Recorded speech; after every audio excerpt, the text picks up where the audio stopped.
did nothing to get #1 when they got it. Geniuses figured it must have been the coach's fault. They called for Phil Fulmer's return and for Johnny Majors' ouster. And if they really believe that, they've been sipping on some of that sour mash from Lynchburg. Majors isn't worried about graffiti today. Alabama's in town to renew an October ritual as regular as the leaves turning. And the Vols have a score or 6 to settle. The Vols seniors have lost 7 games in their careers. 3 have been to Bama. The Tide have beat them 6 straight overall. And Antonio Langham said this week, "We own Tennessee." That did make the Vols board right there. The Tide defense has owned a lot of people this year. First in 3 categories. Remember the competition they faced, we showed you earlier. That certainly has been a factor in that. But this is the 100th year of Alabama football. This defense, Lee, has a chance to be among the best. You were down there. How was the reception for you? Only the Southerners would be as nice to me as they were. You know, when Alabama was 0-3 2 years ago, I said they looked like high school players compared to Auburn and Tennessee. This week, I went to Tuscaloosa again. And guess what?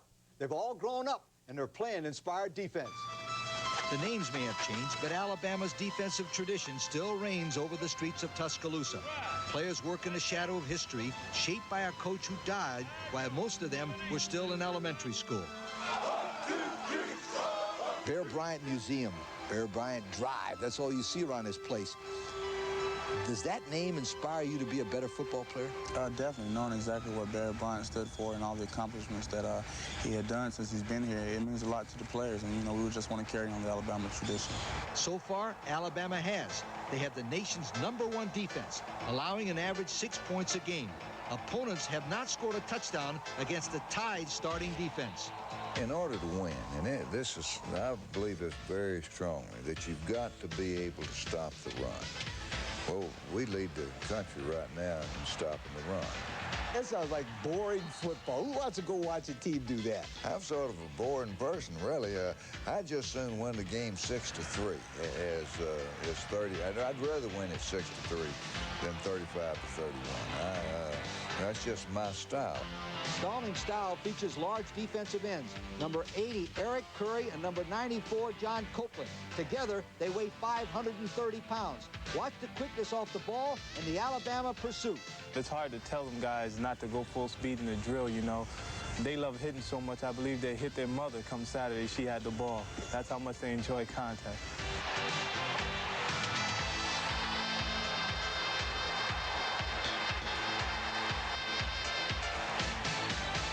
Through the years, the defense have developed that toughness together. 7 starters have played together for 4 years. What makes this defense so special is that we don't have any all-stars on our defense.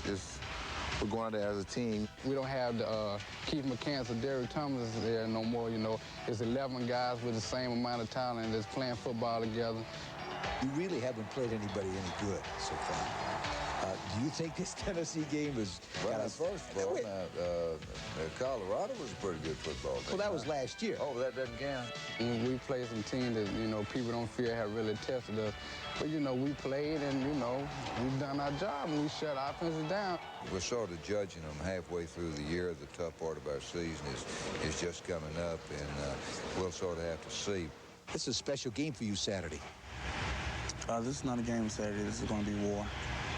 That's the kind of rhetoric you like to hear in the 3rd Saturday of October. If they don't have a McCants and a Thomas, Lee, how are they that good still? Well, Alabama is extremely well coached. They have excellent pursuit, which is a trademark they have at Alabama, and they play as well as anybody does on defense. Now, if you'll notice, the outside corner and the end have outside containment, forcing the runner to come back to the inside, and the pursuit takes care of them. Notice the inside leverage and outside coverage. Excellent. Now, Tennessee will use the quarterback to start one direction and fool the pursuit by running a misdirection reverse. As you watch the end, watch him come up and say, uh-oh, mistake. Now, the problem here with Tennessee is that's the Cincinnati end, not the Alabama end. The Alabama end will be in that position. I like Alabama's defense. They're wonderful. It's been 10 years since Coach Bryant won his last game at Alabama. And it's taken that long with 3 athletic directors and 3 head football coaches to win 16 in a row. Alabama's got a great defense, and I'll tell you a stat you won't believe.